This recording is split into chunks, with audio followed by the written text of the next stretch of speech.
नमस्कार प्यारे अभ्यर्थियों, स्वागत है आपका अपने यूट्यूब चैनल पर। अभ्यर्थियों, जो भी विद्यार्थी 4th क्लास अभ्यर्थियों चतुर्थ श्रेणी की जो भी विद्यार्थी तैयारी कर रहा है उनके लिए राजस्थान जीके के हम इस क्लास में 50 मोस्ट इंपॉर्टेंट प्रश्नों पर बात करने वाले हैं। तो अभ्यर्थियों, क्लास आपके लिए रामबाण साबित होने वाली है आपके चतुर्थ श्रेणी एग्जाम 2025 के लिए। तो चलिए दोस्तों, क्लास स्टार्ट करते हैं। पहला प्रश्न अभ्यर्थियों आपसे पूछा है कि राजस्थान में निम्न में से कौन सी रबी मौसम की तिलहन फसलें हैं। राइट आंसर की बात की जाए तो आपका ऑप्शन 3 आपका इसमें करेक्ट आंसर हो जाता है, यानी कि सरसों, तारामीरा और अलसी, ये तीनों ऐसी फसलें अभ्यर्थियों जो तिलहन फसल हैं और रबी मौसम में ये बोई जाती हैं। ऑप्शन 3 आपका इसमें करेक्ट आंसर हो जाता है। अगले प्रश्न की बात करते हैं अभ्यर्थियों। अगला प्रश्न आपसे पूछा है कि किस भूआकृति प्रदेश में नरसिंहपुर पहाड़ और हिंगलाज का मगरा स्थित है। दोनों याद रखना अभ्यर्थियों, दोनों मोस्ट इंपॉर्टेंट है, मोस्ट इंपॉर्टेंट है अभ्यर्थियों। राइट आंसर की बात करें, ऑप्शन 2 आपका इसमें करेक्ट आंसर हो जाता है, यानी कि लूनी बेसिन। लूनी बेसिन में अभ्यर्थियों नरसिंहपुर पहाड़ और हिंगलाज का जो मगरा है ये दोनों लूनी बेसिन में स्थित है। ऑप्शन 2 राइट आंसर हो जाता है। अगले प्रश्न की बात कर लेते हैं अभ्यर्थियों। अगला प्रश्न आपसे पूछा है कि हतमती, मेसवा और माजम किसकी सहायक नदियाँ हैं। इन तीनों को आपको बताना है कि ये तीनों किसकी सहायक नदियाँ हैं। करेक्ट आंसर हो जाता है ऑप्शन 4, यानी कि साबरमती की। ये तीनों अभ्यर्थियों जो सहायक नदियाँ हैं हतमती, मेसवा और माजम, मोस्ट इंपॉर्टेंट अभ्यर्थियों ये साबरमती की सहायक नदियाँ हैं। ऑप्शन 4 आपका इसमें करेक्ट ऑप्शन हो जाता है। अगले प्रश्न की बात कर लेते हैं अभ्यर्थियों। अगला प्रश्न आपसे पूछा है कि हाड़ौती प्रदेश में प्रधानता का जो मृदा है अभ्यर्थियों, वो मृदा है हाड़ौती प्रदेश में प्रधानता जो प्रधान प्रकार की मृदा है वो कौन सी है। तो हाड़ौती प्रदेश में किस प्रकार की जो मृदा है वो पाई जाती है।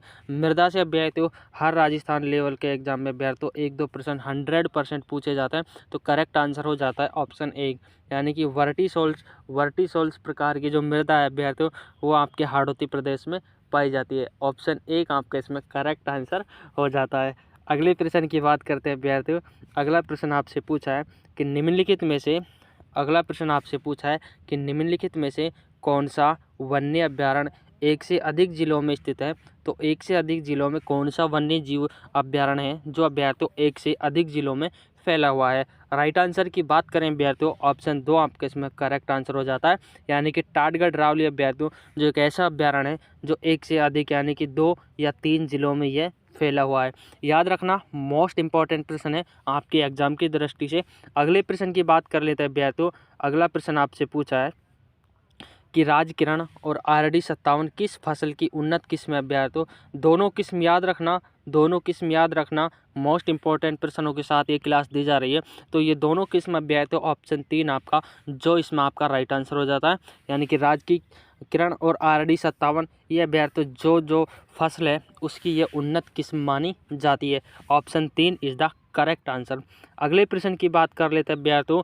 अगला प्रश्न आपसे पूछा है कि निम्न में से राजस्थान के किस जिले में सोने के भंडार पाए गए हैं। तो सोने के भंडार अभ्यर्थियों सिरोही, अजमेर, झालावाड़ या बांसवाड़ा किस में अभ्यर्थियों पाए गए हैं। चारों में से कौन सा सही आंसर हो जाता है। ऑप्शन आपका राइट आंसर की बात करें अभ्यर्थियों तो इसमें आपका बांसवाड़ा करेक्ट आंसर हो जाता है। 4 नंबर का ऑप्शन राइट आंसर हो जाता है। बांसवाड़ा में अभ्यर्थियों जो आपके सोने के भंडार है वो अभ्यर्थियों आपके बांसवाड़ा जिले में पाए गए हैं। Option 4 is the right answer. अगले प्रश्न की बात कर लेते हैं अभ्यर्थियों। अगला प्रश्न आपसे पूछा है कि लिग्नाइट पर आधारित ताप विद्युत संयंत्र कहाँ पर स्थित है। तो लिग्नाइट पर आधारित ताप विद्युत संयंत्र अभ्यर्थियों इसमें आपका करेक्ट आंसर हो जाता है ऑप्शन 2, यानी कि छबड़ा जो सूरतगढ़ में स्थित है ये अभ्यर्थियों एक लिग्नाइट पर आधारित ताप विद्युत संयंत्र माना जाता है। Option 2 is the correct answer. याद रखना अभ्यर्थियों, छबड़ा जो आपके सूरतगढ़ में स्थित है, सूरतगढ़ में ये स्थित है अभ्यर्थियों। अगले प्रश्न की बात कर लेते हैं। अगला प्रश्न अभ्यर्थियों आपसे पूछा है कि लूनी नदी में जल प्रदूषण का मुख्य कारण क्या है। तो लूनी नदी में जो जल प्रदूषण होता है उसका मुख्य कारण आपसे पूछा है कि उसका मुख्य कारण क्या है।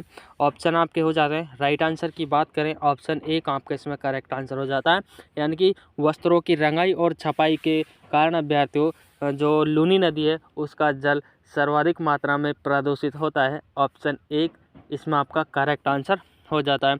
अगले प्रश्न की बात करते हैं अभ्यर्थियों। अगला प्रश्न आपसे पूछा है कि राजस्थान में मरुस्थलीकरण का कौन सा कारण नहीं है। 3 तो अभ्यर्थियों आपको कारण मिलेंगे और एक इनमें से कारण नहीं है, वो आपको पहचानना इन चारों में से कौन सा नहीं है। अतिचारण अभ्यर्थियों ये भी एक मरुस्थलीकरण का कारण है, सही ऑप्शन हो जाता है। भूमि उपयोग परिवर्तन अभ्यर्थियों ये भी हो जाता है। नहरी सिंचाई अभ्यर्थियों ये इसमें आपका राइट आंसर हो जाता है, यानी कि ऑप्शन 3 अभ्यर्थियों जो एक मरुस्थलीकरण का जो कारण है वो नहीं है, नहरी सिंचाई अभ्यर्थियों option 3 is the correct answer. अगले प्रश्न की बात कर लेते हैं अभ्यर्थियों। अगला प्रश्न आपसे पूछा है कि राजस्थान सरकार ने जलवायु परिवर्तन नीति की शुरुआत कब की गई थी। मोस्ट इंपॉर्टेंट प्रश्न है अभ्यर्थियों, स्टार लगा के रखना। मोस्ट इंपॉर्टेंट प्रश्न है कि राजस्थान में अभ्यर्थियों राजस्थान सरकार ने जलवायु परिवर्तन की नीति कब शुरू की गई थी अभ्यर्थियों। ऑप्शन 3 आपका इसमें करेक्ट आंसर हो जाता है। तो 2010 में अभ्यर्थियों कौन सी सन में अभ्यर्थियों, याद रखना 2010 में राजस्थान सरकार के द्वारा जलवायु परिवर्तन नीति की शुरुआत की गई थी। ऑप्शन 3 इसमें आपका करेक्ट आंसर हो जाता है। सन से अभ्यर्थियों राजस्थान लेवल के हर एग्जाम में 2 से 3 प्रश्न पूछे जाते हैं, तो याद रखना मोस्ट इंपॉर्टेंट प्रश्न है। अगले प्रश्न की बात कर लेते हैं। अगला प्रश्न आपसे पूछा है कि पूर्व पश्चिम कॉरिडोर किसको जोड़ता है। तो पूर्व पश्चिम कॉरिडोर अभ्यर्थियों सिलचर को पोरबंदर से जोड़ता है। Option 3 is the right answer. याद रखना सिलचर को पोरबंदर से जोड़ता है। जो पूर्व पश्चिम कॉरिडोर है वो आपके सिलचर को अभ्यर्थियों पोरबंदर से जोड़ता है। अगले प्रश्न की बात कर लेते हैं अभ्यर्थियों। अगला प्रश्न आपसे पूछा है कि काली सिंध सुपरताप बिजली स्टेशन कहाँ स्थित है। तो जो काली सिंध सुपरताप बिजली स्टेशन है वो आपके अभ्यर्थियों बारा, झालावाड़, डूंगरपुर तथा बांसवाड़ा इन चारों में से कौन से में स्थित है। ऑप्शन 2 आपका इसमें करेक्ट आंसर हो जाता है, यानी कि जो झालावाड़ जिला है उसमें काली सिंध सुपरताप बिजली स्टेशन स्थित है। Option 2 is the correct answer. अगले प्रश्न की बात कर लेते हैं अभ्यर्थियों। अगला प्रश्न आपसे पूछा है, मोस्ट इंपॉर्टेंट प्रश्न है अभ्यर्थियों, स्टार लगा के रखना इस प्रश्न के ऊपर कि कौन सा सम्मिलित नहीं है।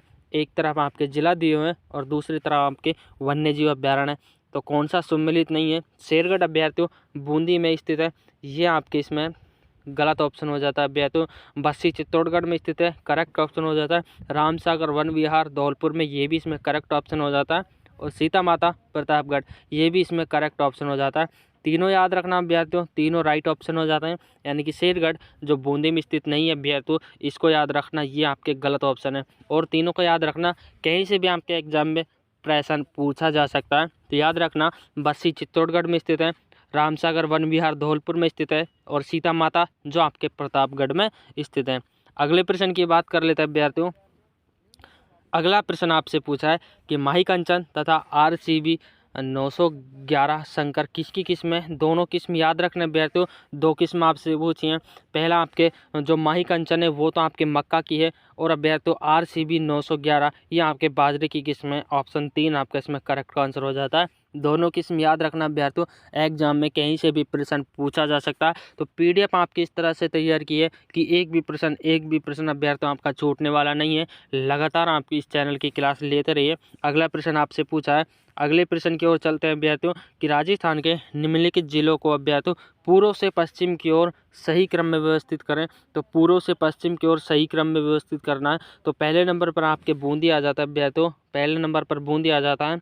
और अभ्यर्थियों आपके दूसरे नंबर पर आपके उदयपुर आ जाता है, ये दूसरे नंबर पर उदयपुर आ जाता है। और तीसरे नंबर पर आपके नागौर आ जाता है, और चौथे नंबर पर अभ्यर्थियों आपके अजमेर आ जाता है, यानी कि ऑप्शन C आपके इसमें करेक्ट ऑप्शन हो जाता है। याद रखना चारों ऐसे प्रश्न अक्सर एग्जाम में पूछे जाते हैं अभ्यर्थियों, याद रखना। अगले प्रश्न की ओर चलते हैं। अगला प्रश्न आपसे पूछा है कि गोडवाड़ प्रदेश को यह भी कहा जाता है कि गोडवाड़ प्रदेश को अन्य किस नाम से जाना जाता है, यह आपको बताना है। करेक्ट आंसर की बात करें अभ्यर्थियों तो लूनी जमाई बेसिन अभ्यर्थियों, लूनी जमाई बेसिन गोडवाड़ प्रदेश का जो दूसरा नाम है वो लूनी जमाई बेसिन हो जाता है। ऑप्शन A इसमें आपका राइट आंसर हो जाता है। अगले प्रश्न की बात कर लेते हैं अभ्यर्थियों। अगला प्रश्न आपसे पूछा है कि निम्नलिखित में से कौन सा, यानी कि भौगोलिक क्षेत्र और जिले सही सम्मिलित नहीं है, वो आपको बताना है। इन चारों में से एक ऑप्शन आपको गलत छांटना है कि कौन सा ऑप्शन आपके गलत है।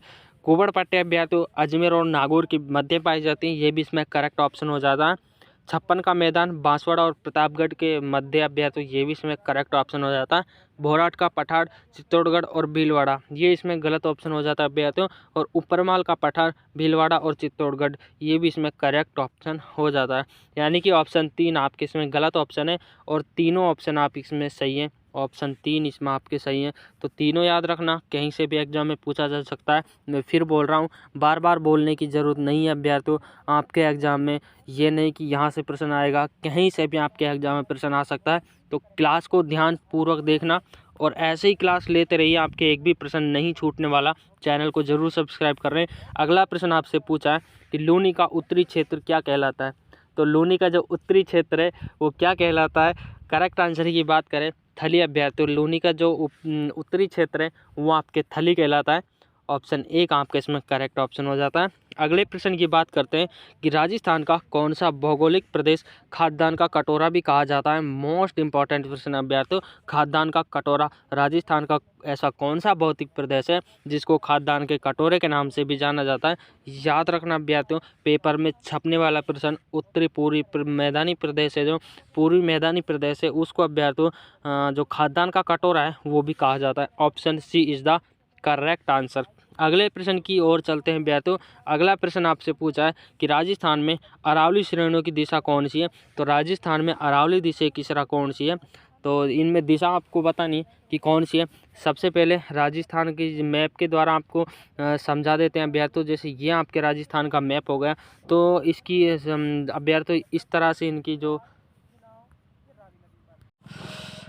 तो यहाँ पर आपको हो जाएगा उत्तर, यहाँ पे आपके दक्षिण हो जाएगा, यहाँ पे अभ्यर्थियों आपके पश्चिम हो जाएगा और यहाँ पे आपके पूर्व हो जाएगा।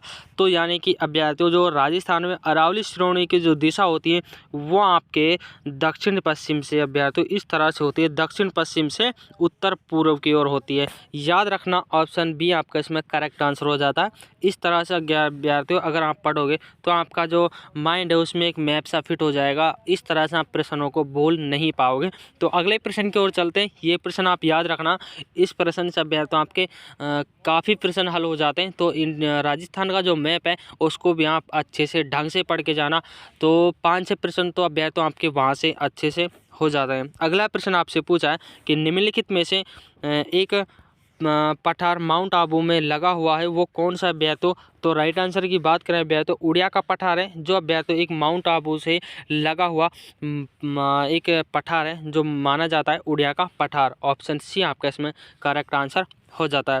अगला प्रश्न अभ्यर्थियों आपसे पूछा है कि राजस्थान के किस जिले में जरगा पर्वत है। तो राजस्थान का वो कौन सा जिला अभ्यर्थियों जिसमें जरगा का जो पर्वत है वो स्थित है। करेक्ट आंसर की बात करें बी ऑप्शन आपका इसमें राइट आंसर हो जाता है। यानी कि उदयपुर में जो जरगा का पर्वत है वो आपके उदयपुर में स्थित है। Option B is the correct answer. अगले प्रश्न की ओर चलते हैं अभ्यर्थियों। अगला प्रश्न आपसे पूछा है कि निम्नांकित में से किस जिले में अरावली पर्वतमाला का क्षेत्र सबसे कम है। तो सबसे कम अभ्यर्थियों कौन सा जो जिला है उसमें अरावली पर्वत जो चोटियां हैं यानी कि पहाड़ हैं उनका क्षेत्र जो सबसे कम है वो अभ्यर्थियों आपके अजमेर ज़िले में है। ऑप्शन डी इसमें आपका करेक्ट आंसर हो जाता है। अगले प्रश्न की ओर चलते हैं अभ्यर्थियों। अगला प्रश्न आपसे पूछा है कि निम्नलिखित में से किस जिले में अरावली के साथ विध्यन क्रम के उच्च प्रारूप भी विद्यमान है। तो विध्यन क्रम के उच्च प्रारूप अभ्यर्थियों चित्तौड़गढ़ जिले में स्थित है। यानी कि अरावली के साथ विध्यन का जो पठार है, विध्यन की जो पहाड़ियाँ हैं उसके अवशेष भी अभ्यर्थियों चित्तौड़गढ़ जिले में पाए जाते हैं। यानी कि दोनों के अवशेष अरावली और विध्यांचल पठार इन दोनों के अवशेष कौन से जिले में पाया जाता है। तो सीधी भाषा में बोला जाए तो अभ्यर्थियों चित्तौड़गढ़ में दोनों चट्टानें हैं, दोनों श्रेणियां हैं, उनके अवशेष चित्तौड़गढ़ जिले में पाए जाते हैं। अगले प्रश्न की ओर चलते हैं अभ्यर्थियों। अगला प्रश्न आपसे पूछा है कि निम्न में से कौन सी चोटी या श्रृंखला दक्षिण अरावली में स्थित है अभ्यर्थियों। करेक्ट आंसर की बात की जाए अचलगढ़ अभ्यर्थियों जो सिरोही में स्थित है। तो दोस्तों ऐसी क्लास देखने के लिए चैनल को ज़रूर सब्सक्राइब करें और अभ्यर्थियों इस चैनल के माध्यम से आपको हर सब्जेक्ट की क्लास जो चतुर्थ श्रेणी का जो भी बच्चा एग्ज़ाम देने वाला है उनके लिए ताबड़तोड़ तैयारी अभ्यर्थियों यहाँ पर जो सीरीज चलाई जाएंगी आपके एक भी प्रश्न अभ्यर्थियों बाहर नहीं जाने वाला। इस प्रश्न में अभ्यर्थियों इस क्लास में अभ्यर्थियों ऐसे ऐसे प्रश्न सेलेक्ट किए जाएंगे जो आपकी एग्ज़ाम की दृष्टि से काफ़ी महत्वपूर्ण और इम्पोर्टेंट प्रश्न बनते हैं। तो मिलते हैं अभ्यर्थियों अगली क्लास में, तब तक के लिए जय हिंद साथियों। चैनल को ज़रूर सब्सक्राइब करें।